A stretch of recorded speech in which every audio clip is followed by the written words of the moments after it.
ஒன்றுக்கொன்று மோத இரண்டும் காந்தங்களாய் ஒட்டிக்கொண்டன. அவன்தான் குற்றவாளி என்று சொல்லாமல் சொன்னதே திலோத்தமாவின் பார்வை. அதை புரிந்து கொண்ட ரேகனின் கண்கள் கொத்தாக பிடித்தது அந்த சில்மிச ஆசாமியின் சட்டையை. அப்பொழுது ஐயா விட்டுருங்கய்யா, தெரியாமல் பண்ணிட்டேன், இனிமே பண்ண மாட்டேன் என்று கூக்குரலிட்டு கொண்டே இருந்தான். அந்த பெண்ணுக்கு 15 ரூபாய் வரை பணத்தை கொடுத்து உன் வீட்டுக்கு ஆட்டோவில் செல் என்று சொல்லிவிட்டு அவன் அங்கிருந்து அவனை கொத்திக்கொண்டு போலீசிடம் ஒப்படைத்தான். ஒப்படைத்துவிட்டு மீண்டும் அவளை பார்க்க தூண்டியது மனம். அவள் கண்களை தோராயமாக தேடிக்கொண்டே இருந்தது. சட்டென்று அங்க நகரும் பஸ்ஸுக்குள் அவள் இவனை திரும்பி பார்ப்பதை கவனித்தாள்.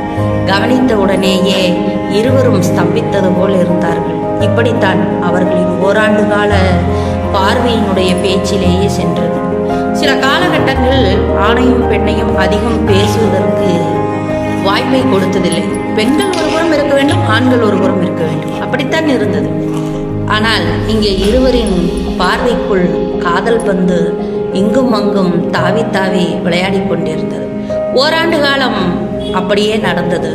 இவனுக்கு கல்லூரி இறுதி ஆண்டு காலம்.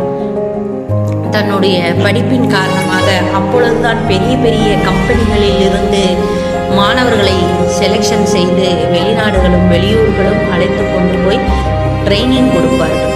அதுபோன்று ரேகனுக்கும் ஒரு வாய்ப்பு வர திலோத்தமாவிடம் சொல்லிவிட்டு விடைபெற வேண்டும் என்று காத்து கொண்டிருந்தான். அதற்கான சந்தர்ப்பம் அங்கே என்று மோதிக்கொண்டிருந்த பொழுது கல்லூரியின் நிகழ்ச்சி ஒன்றில் இருவரும் தனிமையாக சந்தித்தனர்.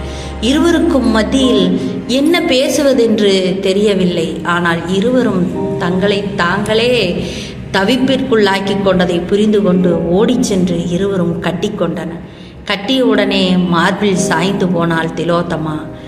அவனுக்கோ ஏதோ ஒரு பெரிய பனிப்போர்வை தன் மீது போர்த்தியது போல் இருந்தது. ஆனால் அதற்குள் ஒரு கதகதப்பை உணர்ந்து போனான். அவளை நெத்தியில் முத்தம் சிந்தினான். மேலும் அவள் முத்தத்தை அதிகப்படுத்த மனம் ஏங்கினாலும் தலையை குமிந்து கொண்டாள்.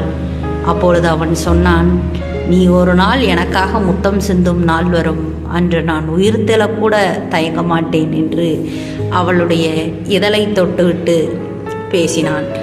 தனது சூழலையும் சொன்னான். நான் இறுதி ஆண்டு முடிந்துவிட்டது. பயிற்சிக்காக 3 ஆண்டு காலம்